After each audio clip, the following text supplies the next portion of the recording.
Suddenly ನನ್ಗ ರಾತ್ರಿ ಎಚ್ಚರಾತ್ ಹೊರಗ್ ಹಂಗ ಬಂದ್ ನೋಡಿದ್ಯಾ ಇವ ನಮ್ ಪಿಂಕೆ ಏನ್ ಮಾಡಾಕತ್ತಿದ್ದ ಅಂತ ವಿಡಿಯೋ ಪೂರ್ತಿ ನೋಡ್ರಿ ಗೊತ್ತಾಗತ್ತ. ಇವತ್ತು ನಂದು 75 days ಹಾರ್ಟ್ ಚಾಲೆಂಜ್ 13ನೇ ದಿನ.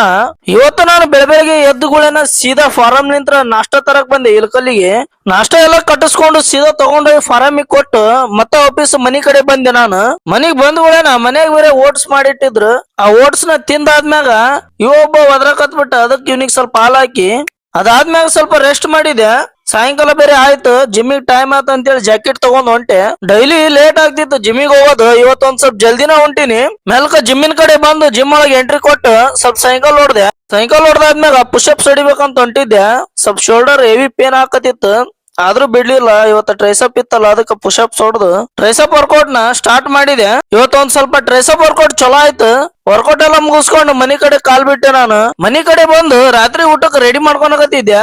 ಇದನ್ನು ಬೇರೆ ಕತ್ಲದಾಗ ಕಟ್ಟಿ ಬಿಟ್ಟಿದ್ರು, ಅದಕ್ಕ ಒದ್ರಾಕತ್ ಬಿಟ್ಟಿತ್ತು ಒಂದ್ ಅರ್ಧ ತಾಸ್ಲಿಂತ್ರ. ಅದಕ್ಕ ಮತ್ ಇದನ್ನ ಬಿಚ್ಚಿ ಆ ಕಡೆ ಹೊರ ಕಟ್ಟಿದೆ. ಅದನ್ನ ಹೊರ ಕಟ್ಟಿ ಮನ್ಯಾಗ ಊಟ ಎಲ್ಲ ಮಾಡಿ ಮುಗಿಸ್ಕೊಂಡು ಗಾಡಿ ತಗೊಂಡು ಸೀದಾ ಫಾರಂ ಕಡೆ ಹೊಂಟೆ. ನಾನು ಫಾರಮಿಗೆ ಬಂದು ಟೈಮ್ ಆಗಿತ್ತು, ಮಕ್ಕೊಂಡಿದ್ದೆ. ನೈಟ್ ಏನಿಲ್ಲ ಅಂದ್ರು 1-1:30 ಎಚ್ಚರ ಆಗಿತ್ತು. ಹೊರಗ್ ಬಂದ್ ನೋಡ್ತೀನಿ, ಇವ ನಮ್ ಪಿಂಕೆ ನೋಡಿದ್ರ ಅದು ಗಿಡನ ತಿನ್ನಕ್ ಹತ್ಬಿಟ್ಟನ ಹೊಟ್ಟೆ ಹಸುವಾಗಿ. ಮತ್ತ ಹೋಗ್ಲಿ ಬಿಡು ಅಂತೇಳಿ ಒಳಗ್ ಬಂದು ಮಕ್ಕೊಂಡು ಇವತ್ತಿನ ಡೇನ ಕಂಪ್ಲೀಟ್ ಮಾಡಾಕತ್ತೀನಿ. ಮತ್ತೆ ನಾಳೆ ವಿಡಿಯೋದಾಗ ಸಿಗ್ತೀನಿ. ಬಾಯ್.